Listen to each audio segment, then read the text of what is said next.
This time on episode 278 of Legends of S.H.I.E.L.D., we'll be talking about Runaways Season 1, Episode 8, Tsunami, the weekly Marvel news, and your feedback.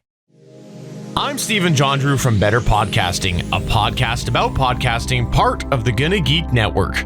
Just like the show you're checking out now. Shows on the network are individually owned, and opinions expressed may not reflect others.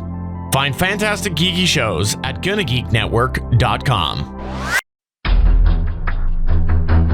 You have been granted clearance by director Alfonso Mack Mackenzie.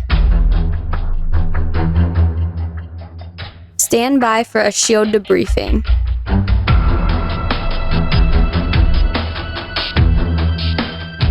All information to be discussed here is classified and may only be discussed among agents granted clearance by the S.H.I.E.L.D. director.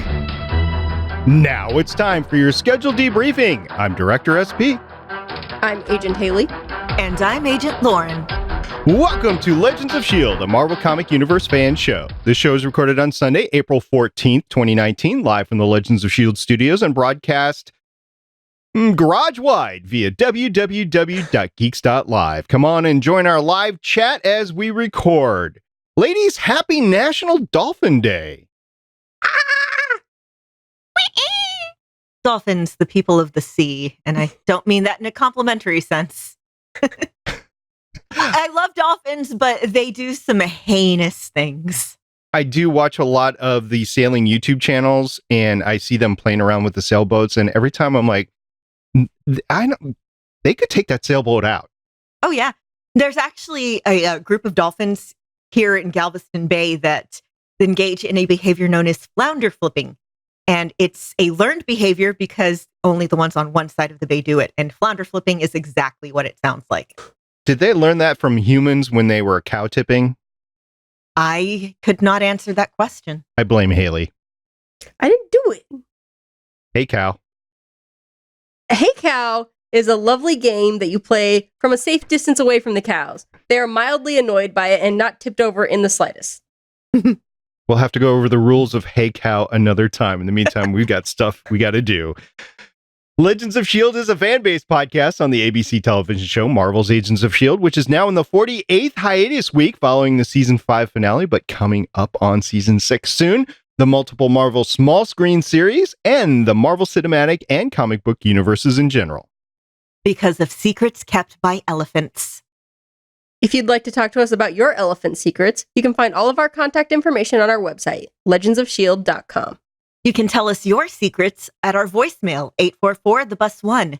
That's 844-843-2871. You can tell the whole world your secrets just like everybody else does on our Facebook page, Legends of S.H.I.E.L.D. Podcast.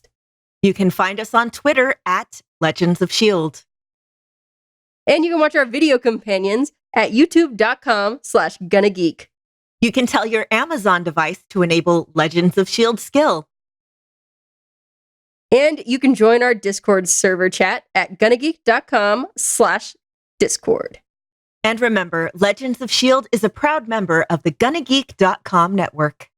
Michelle is taking a personal day today. I think actually she's already at a Game of Thrones party, which reminds me, Haley, you're going to a Game of Thrones party? Yes. Okay. So we got to wrap this one up so you can get out. So if we start getting kind of fast at the end, it is because Haley told us to go fast at the end. Let's go faster. A noble adventure indeed.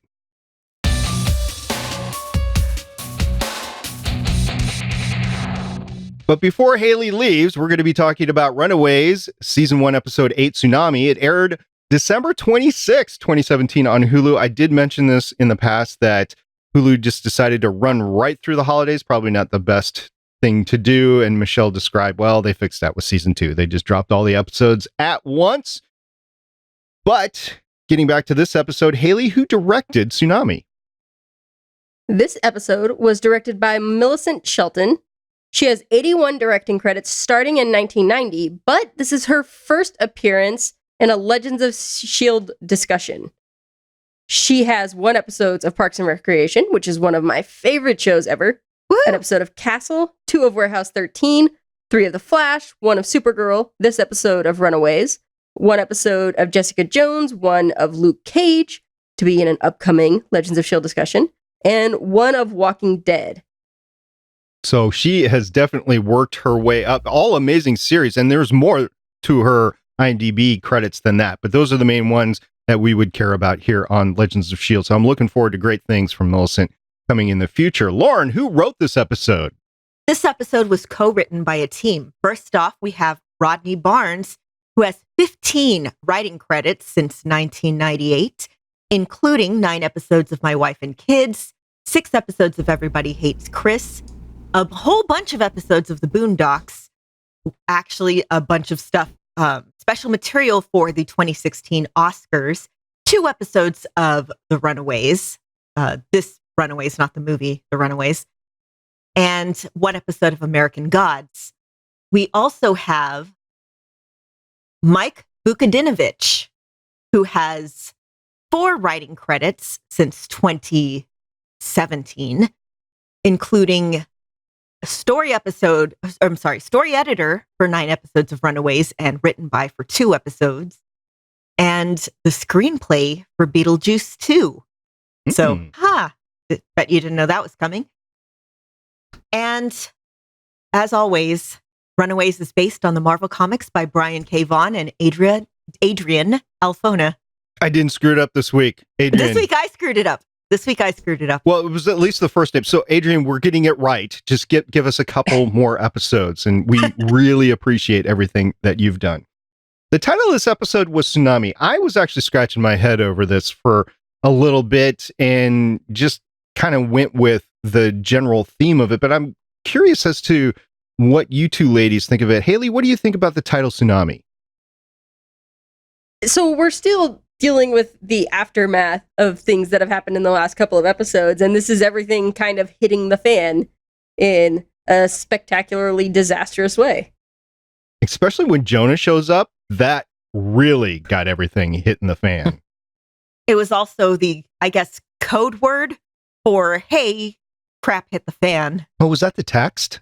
Yeah, that was the text. Oh. Which text? Did they show it on screen? Because I didn't remember seeing it. Oh. No, I saw it and I was like, oh, that makes sense. Go figure. Yeah, there was a text that a bunch of people got sent and it said Tsunami. The adults, not the kids. Do you think Tina and her text to Jonah said Tsunami, or was it just, hey, we're over here at the Steins, you probably should show up? I don't think it said Tsunami. I think that was a only for them code name. Okay. There was a lot that happened, although Pride was relegated basically to the Steins' garage, which again is straight out of the set of Iron Man 2, if you ask me. But there was a lot of aftermath from the last episode. We had Janet shooting Victor to protect Chase, and this was the gun that Robert gave Janet. Turns out, I think it was a good thing, but it's not good for Victor because he's going to lose his arm, maybe? Well, also, he's kind of dead right now. So it didn't work out that well at all. He's on life support, maybe? No. He's dead. That thing is just keeping him from rotting until they can figure out a way to bring him back to life. Oh my gosh. It's like being in stasis, I guess. So he's going to come out zombie Victor? I don't know. They've done a number on him at this point. So he was, at best, a D-bag to start with. And then they shot him full of whatever glowy liquid Jonah had that cured his brain cancer, maybe, but turned him into an even more psychopathic psychopath. And then they shot him. And then Frank Dean used the glowy gloves of power on him to save him. And now they're going to use the evil boxy thing.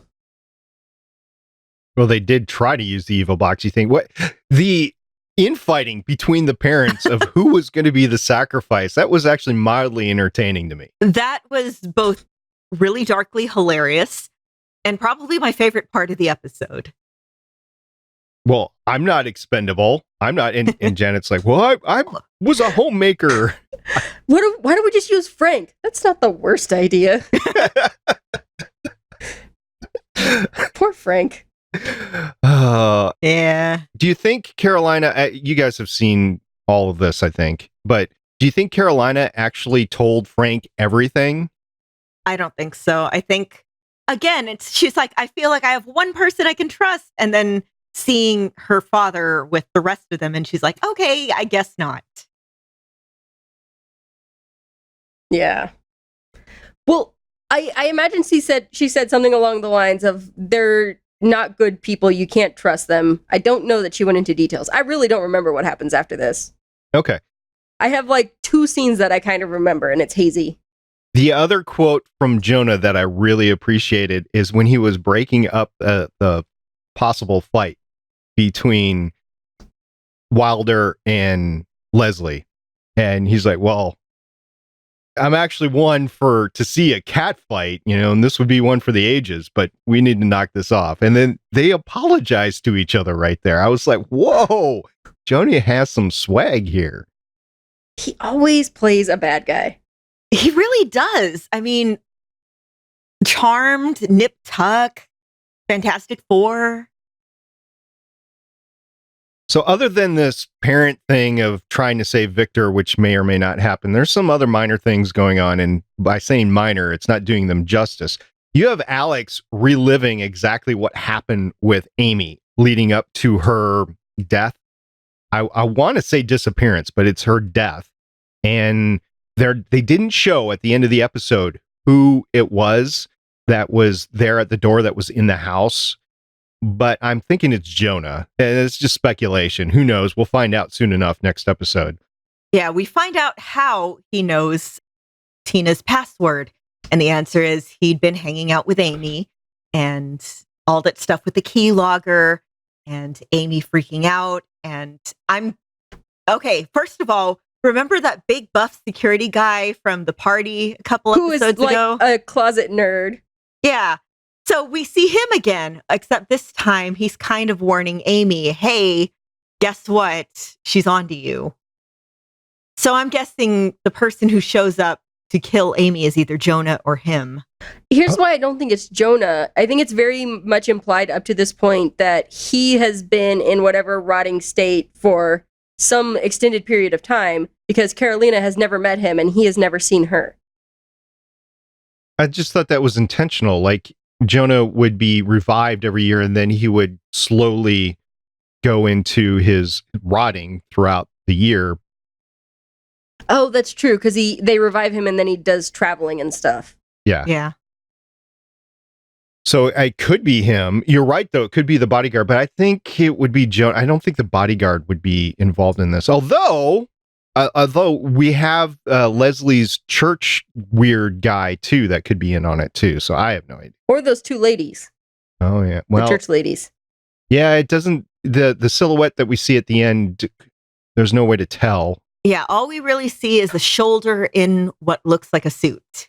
Or it could be Frank, because we know they've wiped his memory. Also true. Dang. Yeah. I think we're going to find out next episode. There's only 2 episodes left of this season, and then it goes to the second season. So I think we're going to find out, and I think it's going to be next episode. So, I'll have to wait a week at least to find out who it is. So we got that going on. We also have Alex, who's finally able to decrypt the videos. He watches the videos, but then Chase destroys the videos, so they have no more videos to show. Does he, though? Yeah, I mean, he smashed the computer. I don't know that he actually did enough damage to the hard drive. Yeah, every time I talk to anybody who knows anything about computers, they're always like, yeah, that wouldn't work. That's what I was thinking, that he hasn't really, unless you've like thrown some liquid in there or burnt and melted the hard drive. And I don't know what kind of hard drive he has, if he has an SSD or a actual spinning disk in there. Either way, you'd have to actually damage that hard drive. And I don't know if enough damage was done to the computer to do that. So you bring up a good point. I was just thinking that they were just depicting the fact that the computer and the data was destroyed. But again, I have no idea. Maybe it comes up in the future. It's TV shorthand, but realistically speaking, again, I don't know very much about computers. I tend to accidentally destroy technology just by being around it. So I am not the person to ask, but everyone I know who does know stuff about computers is like, yeah, that wouldn't work. So if you know stuff about computers, please get a hold of us and let us know. I'm a little mildly disappointed at this because I was thinking that Alex's superpower was that he went all into the Matrix and that he just knew how to manipulate data and electronics and stuff like that. He still might. I have no idea. But I figured that was his superpower. Now I got to find out what his superpower is. Well, they don't all have superpowers. Some of them just have skills.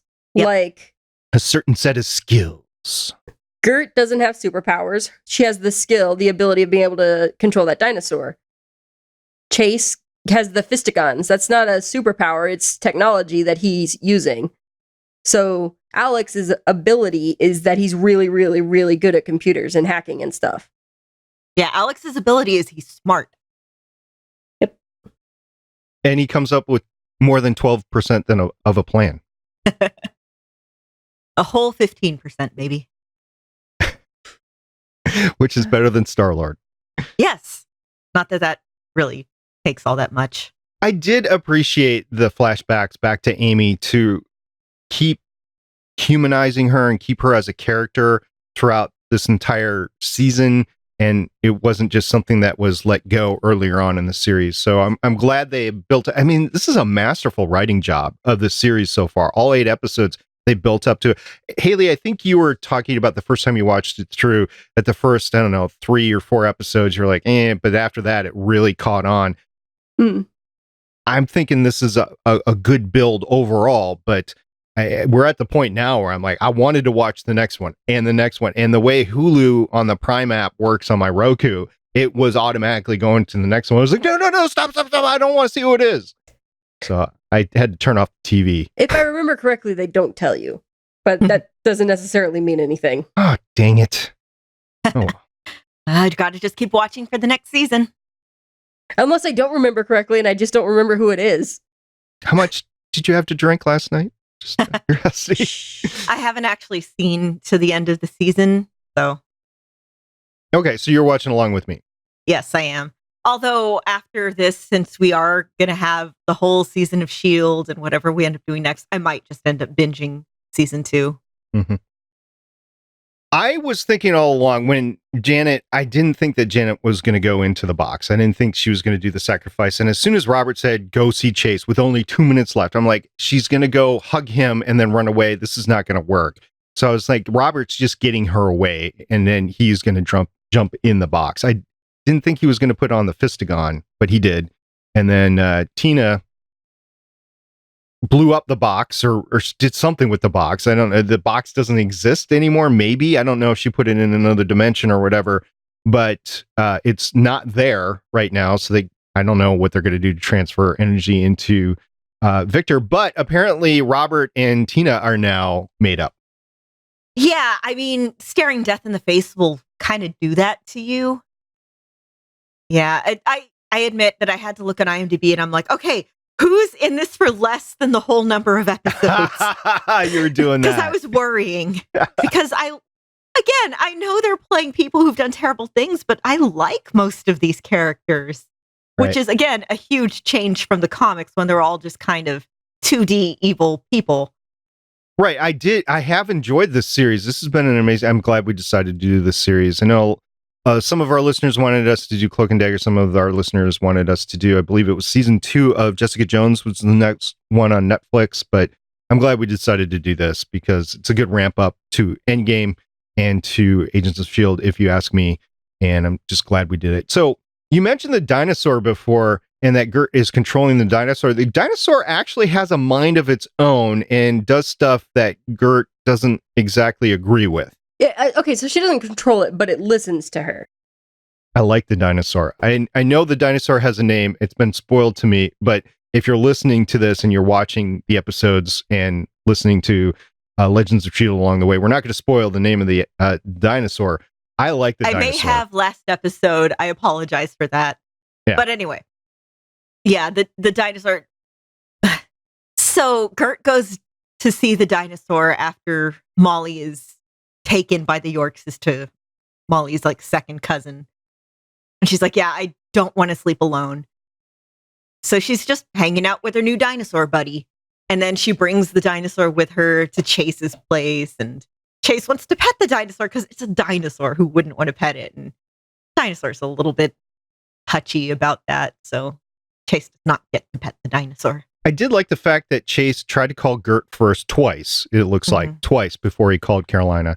So I like that. And then Gert and Carolina's conversation over everything. Gert was like, all right, I got this. Okay, we're good here. Yeah, there's a lot of, you can tell who's feeling what by who they call first and how they react. And I thought that was done well. I even like the way that they show the cell phones, because it doesn't matter what brand it is. I guess it's all Wizard phones. Yeah. But the way they show it, it's nondescript. And I just like the way they do that.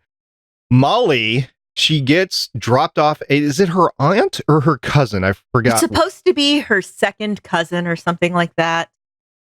Like a sort of distant relative of her parents.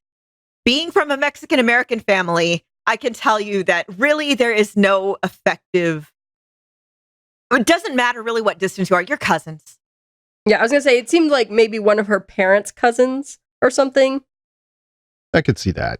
Yeah, I have like fifth cousins, and it's like, okay, we're cousins. We are never going to have a clinic here on Legends of S.H.I.E.L.D. to describe second, third, fourth, fifth cousins once removed, twice removed. I can't. I don't know how that works. It's just like, okay, you're so-and-so's kid. Okay, we're cousins. Whatever. I know how it works, but I usually need paper to work it out. I have never known. Need a flow chart, okay, this graph is your paper, and I know because when I did Scholars Bowl in high school, it was usually a bonus round question of like, what describes the relationship between these two people? And you'd have like 4 in a row of them. That's why I remember it. Oh, that sounds like hell. Hey, we got the points. Okay, well. Yeah, you. Did you win? Oh, yeah, lots. Okay. Well, Molly won because she was able to decipher everything and go get this artifact that she had no idea what it is. And Haley, I know you're young, so I'm going to have to describe what it was. A VHS tape, and it's how we used to watch movies and record stuff off TV. What's a VHS? VHS video. I don't know what HS. I'm going to have to look that up later. Hold on. And it if it's on Tumblr. Video home system. Video home system. So she's going to have to find somewhere to play this, and I'm thinking Alex will be involved or something like that. But I won't call her exit from the house an escape because it was just her sneaking out as a kid. But just wanted to say she's not locked in or anything. She just snuck out. Her aunt, cousin, whatever, seems very nice. Aunt cousin is a very different thing than aunt or cousin. Uncle Danny. So, yeah, she gets to eat spicy food that she never had with the Yorkses. She's speaking in Spanish a lot, and I didn't realize there were so many different kinds of crosses, because remember, the Yorkses are Jewish. Mm-hmm. So everything is kind of awkward. So are we going to have, Haley, since you've seen longer than this, are we going to have a Runaways Survivor Edition? Yeah, there's another tribal council next week. Okay. Do we get torches this time, or is it all like wands? I mean, they seem like the kind of group that's probably used torches in the past after seeing the robes. They might have tried it like maybe the first or second time just to be like, okay, let's try some ambiance. But one of the Yorks tripped and knocked over a torch and almost set the place on fire. So they were like, no, we're not going to do that anymore. Yeah. Well, Haley knows how this all pans out. Lauren, yeah, what about Dale? What does Dale do? I'm a scientist. I came up with this, and then Stacy's like, "Yeah, I helped too," and Dale's like, "Oh yeah." Yeah. In case anyone was thinking of voting me, I helped too. Yeah. I love them. I do like the fact that Dale picked up the gun. I was like, "That's ballsy." Do you know how to use that? No. And then, of course, he drops it. We are seeing that they are all very protective of their kids. So we're starting to have a better understanding of why they're all part of this and why they're willing to do this. Because Jonah's like, yeah, if in 2 minutes, if nobody gets in, you're going to die and your kids are going to die. And then they're like, okay. Yeah. And Jeffrey pulls the gun on Dale. And yeah, it was a stark difference because at one point in time they're saying, well, Pride is really family. And then on the other hand, you've got this infighting. But also, Jeffrey uses guns. He understands guns. He's in control of that gun. Dale is not in control of the gun he has in his hand, as we see when he drops it and it shoots, which is not what guns do when you drop them. BT dubs. True. It would. Except it's a revolver, so maybe if he had it cocked and he dropped it and it slammed, but it didn't look like it. Right. The only thing I was saying, if it was a Saturday night special where the trigger was filed off a little bit, so it would be a hair trigger when it dropped, and I'm thinking that's the only thing here. But yes, you're right. Guns don't usually do that. It's always possible, but they don't. Usually the trigger has to pull. TV shows it happens, and then people think that's what happens when you drop guns, so they try to catch them, and that's when they accidentally shoot the gun. Don't try to catch a gun if it's falling. No. You might activate the trigger. Yeah, just if you're going to be around guns, no gun safety. And rule number 1 of guns, don't ever point one towards anything you aren't willing to destroy. Kill. Yep, every gun is loaded. Yes. So, Lauren, I have 2 questions for you since you haven't seen the rest of the season, just like me. And so we're going to talk about how the series ends. And my first question is, does Timely Coffee ever get its second bathroom back? Oh, okay. I keep forgetting to mention this. The fact that it's Timely Coffee just cracks me up because Marvel Comics was originally Timely Comics. Indeed. Yes. Yeah. Every episode, I want to bring that up, and every episode I forget. Now I've done it, I feel better. Unless you forget again for next week. No, I've done it, so now I don't have to. Okay. The other question was, where do you think this is going? Because we've seen LA crumble in the Victor's future vision. Jonah's got something going on with the drill. We've got Pride that is kind of holding it together, like with baling wire and Coke bottles and stuff. Where do you think this is going in 2 episodes? Well, again, I know where the comics go. The show is not quite like the comics. I think the kids are going to actually run away. Because again, in the comics, they do that within the first 2 issues. Also, the show is called The Runaways. Yeah, which in the first season, it could be sort of meant to be like, oh, hey, those kids, the runaways that they've been sacrificing. Right. But no, they run away. In this episode, we learn from Jonah that Victor's the only one he really needs at this point. Like, everyone else has already served the purpose that they needed to serve up to where we are now. And we've learned that there don't need to be any more sacrifices. So whatever it is that they're doing with the drilling, whatever they're trying to get to, they're almost there. And that thing is going to require Victor to make it work or to get to it. And it's going to make Jonah immortal forever. They're in the end game. Ooh, what a double entendre there. Okay, so Lauren, good series so far. You like it? Oh, yes. Okay. Very yes. Again, I've been waiting for this for so long since they first announced, hey, we might make it into a movie. And then that never happened. And then they did this, and I'm totally so fine happy with this. It's like the yes. first season of Daredevil. I'm glad they made that a series versus a movie. I think it was better. Yes. Yeah. Haley, any last thoughts on the episode? Nah. Okay. Next week, we'll be coming at you with Runaways Season 1, Episode 9, the penultimate episode of Season 1 called Doomsday. And we'll be talking about that. That will be our last episode before Endgame. The episode after that, we will be talking about Endgame, and we will have all seen it at least once. I'm angling for twice that weekend. So we'll see. Haley, do you have your opening day tickets for Endgame yet? Nope. Are you going to see it opening day? Maybe. Okay. Depending on if you could get tickets now, I guess. Do you have any tickets for Endgame? No, not yet. Okay. So you can buy those right now as we transition into our news segment.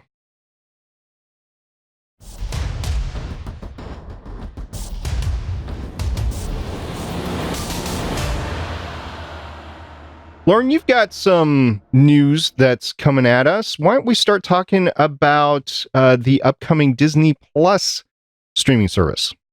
Okay, there's been a bunch of Disney Plus news this week. A lot of it came out of Star Wars Celebration. But anyway, the stuff that concerns us is we've been talking about the Marvel live action shows that are going to be on Disney Plus. And so far, there's 4 that have been confirmed. Yes, confirmed. We've talked about the Loki one, and we've talked about the Hawkeye one a little bit. Okay. On TheVerge.com, they confirmed the Wanda and Vision one that had been kind of rumored, which will be called WandaVision. Not sold on the name, but That doesn't seem like a great name to me. okay. And they have confirmed the Falcon and Winter Soldier one. Both of them, they premiered the logos for them. Neither of them have a release date at the time. And yes, we're going to be getting the Loki one. And the Hawkeye one, which according to Variety.com, is said to be an adventure series in which Clint Barton, aka Hawkeye, will pass the torch to Kate Bishop.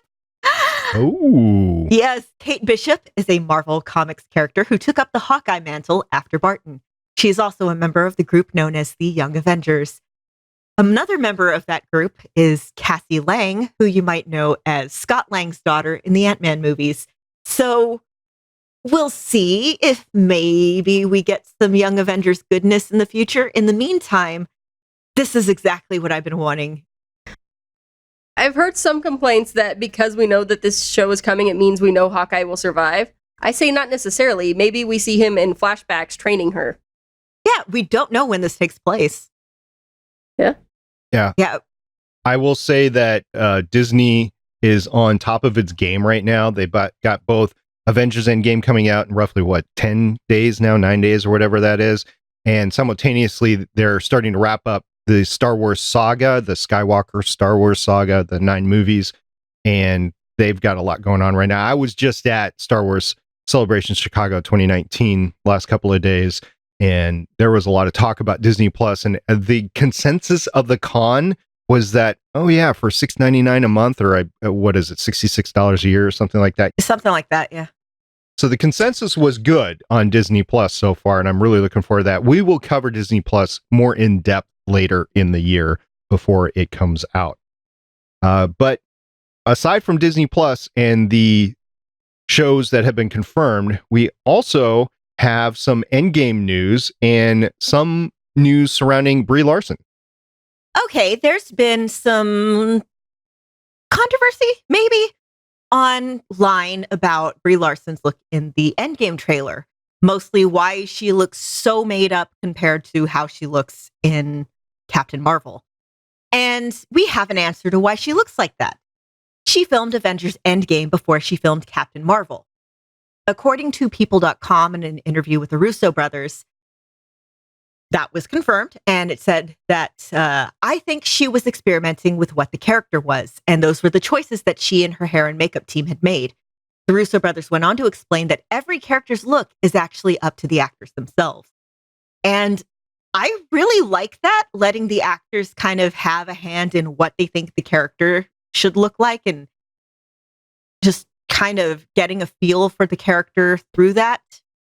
Yeah, they said they give the actors like information about what they need and then let them make the specific choices. Like they told Scarlett Johansson that her character needs to have different hair. And they didn't say this is what it needs to look like. It just needs to be different than what it was before.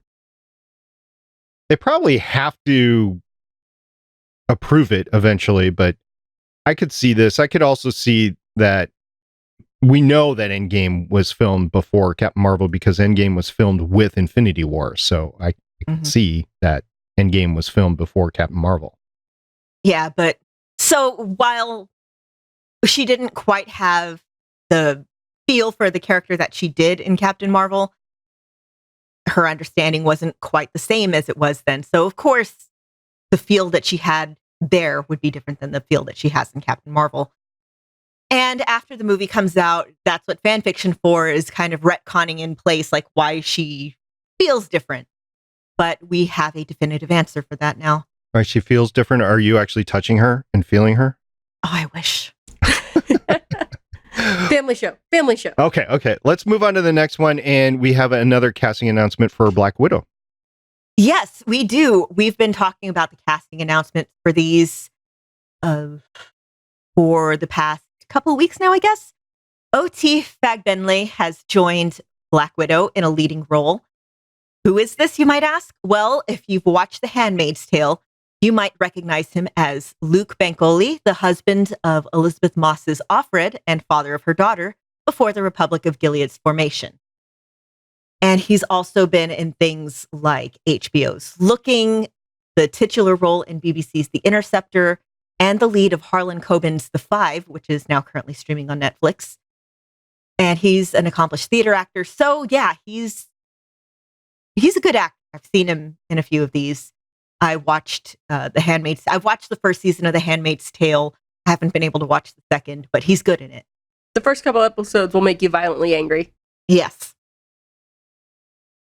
I have not watched it yet. Of course, I haven't watched a lot. I'm just going through. I watched Lost in Space, and the next one that I'm picking up a few episodes here and there. Based on the shows that you typically get mad and quit watching, I would say The Handmaid's Tale is not for you. You would not like The Handmaid's Tale. I was going to say I haven't quit a show recently, but yeah, you're talking about The Walking Dead and Game of Thrones. So yeah. Yes. Okay. We also have something that I'm just going to say BS on. But we also have something about Kevin Feige and the mutants in the Marvel MCU plan here. Yeah. Kevin Feige is doing press rounds and has said that X-Men may not fit into Marvel's upcoming 5-year plan. According to an interview with IO9, when asked about folding the X-Men into the MCU, he said, "It'll be a while. It's all just beginning. And the 5-year plan that we were working on before any of the Fox sale was set. So really, it's much more for us, less about the specifics of when and where the X-Men will appear right now, and more just the comfort factor and how nice it is that they're home, that they're all back. But it will be a very long time." I would say they give it like 2 years maybe to get the memory of the Fox run of X-Men movies kind of out of people's mind, and then you'll start seeing characters pop up. My point is, when is the next Marvel offsite for, revising the plan or whatever? I'm betting we're going to get TV stuff first. Well, maybe. But whenever that next meeting is for the MCU, that's when you'll start seeing mutants start to roll in. Well, also, I'm thinking, they've had their 3 movies a year for a while now, but knowing that Fox might put out 1 or 2 movies a year as well. Now that they know that that's not going to be happening to fatigue fans on comic book movies, maybe they ramp up to 4 movies a year. Or they interspace mutants. And the mutant properties are just so lucrative that I cannot see them shelving it completely for a few years. I mean, Dark Phoenix is going to be it for the Fox mutant movies. I get that. But so wait a couple of years, get to the next planning stage, and then start trickling them. I could totally see that. And it's just too much money for them not to. They have a lot of money invested in. I could see. this. So when we know that Agents of S.H.I.E.L.D. is ending after 7, right? Well, Clark Gregg has said that, but it has not been confirmed by Marvel or Disney. I wouldn't be surprised if there was a new tentpole on ABC that was based on mutants. Well, true. So Gifted, I know y'all love Gifted. Gifted is not a tentpole show. It just isn't. I mean, it was a good entertaining show, but it's not like we want this to be the mutant show on TV. And besides, it's like the next generation of characters. It's not like the big characters like Cyclops and stuff. And since that universe is going away now, the Fox X-Men universe is going away, I can see that show not lasting much longer. Has it been even renewed for the next season? I don't think it has. I haven't watched season 2 yet. Yeah, same. Season 2, in my opinion, is better than season 1 just because the teen angst wasn't there. But and that's a big thing for me. It's like that instantly turns me off of every series. But they left it at a point where that could be it, and everybody would be fine with it. So anyway, so listener, if you have any thoughts on how the mutants might be used by ABC, Disney Plus, the MCU, let us know in the feedback, and we will gladly talk about it on a future show. And talking about feedback, we got some coming up right now.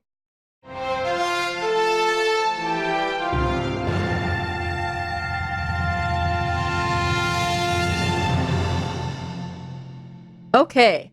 So first up, we've got a tweet from @AdonnaGirl. Well, retweeting from blogvicky.com, which says, "What If will be the first Marvel animated series that will ask questions like, what if Peggy Carter became the super soldier instead of Steve Rogers?" Adonna Girl said, "Haley Atwell better voice this Peggy Carter, or I will send Peggy to beat someone up," which, fair. I would love to see more Peggy. Mm-hmm. Always more Peggy. Right up there with my more River. Yes. Next, we've got a tweet from Mr. Pericles. This is a picture, so we will have to describe it. And he tweeted us this image. "There was an idea to bring together a group of remarkable pets." And it's a picture of Rocket, a picture of Cosmo, the dog in the astronaut outfit, picture of Howard the Duck, a picture of Fenrir, the giant wolf from Thor Ragnarok, a picture of the ant playing the drums, who I don't remember if we ever got a name for it, and a picture of Goose. Amusingly enough, there actually is a team of the Pet Avengers in the comics. Okay, but Rocket and Howard were not anybody's pets. This is true. That would be an awesome band.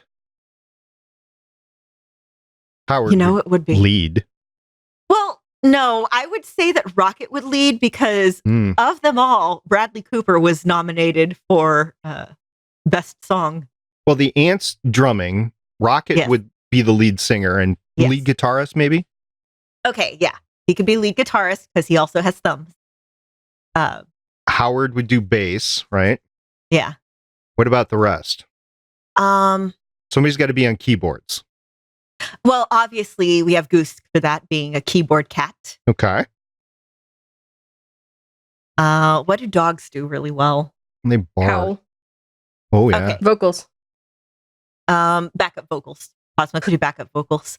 Oh, and he's got like bells on his collar too, so he's doing the tambourine. Yeah. Okay, so what does Fenrir do? Security? Yeah, security. He could do security. Okay. Oh, I was thinking like he does the screaming. Oh, yeah. Oh, yeah.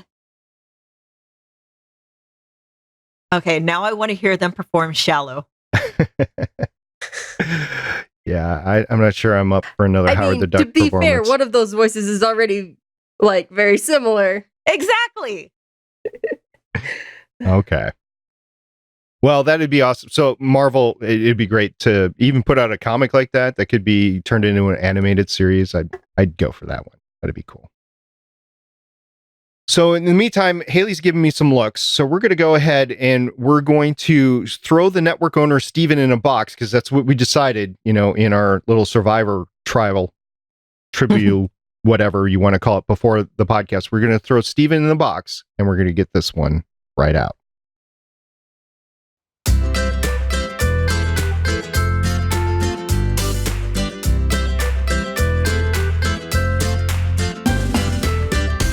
Although Steven's more of a Big Brother watcher. Do you guys either watch Big Brother? I don't.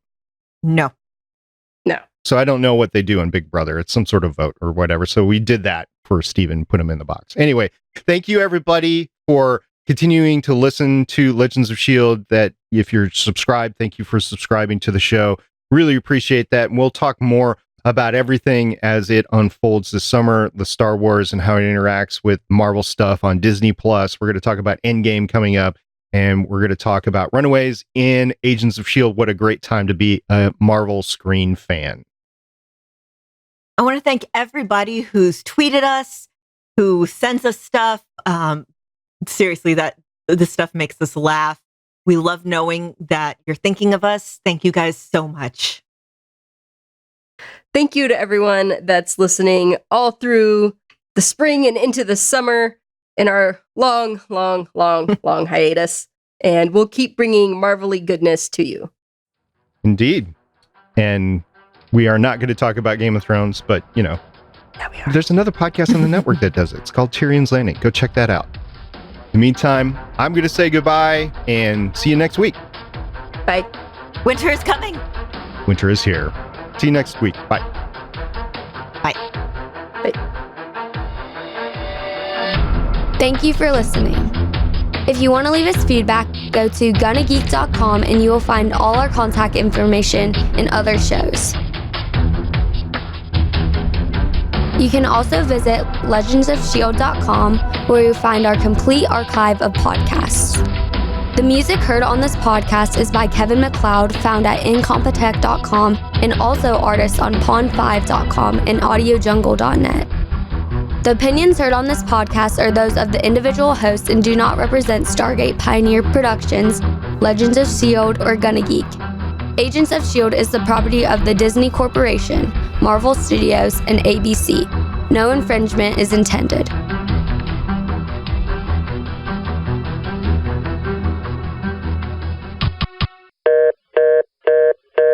Legends of S.H.I.E.L.D is copyright 2013 through 2019.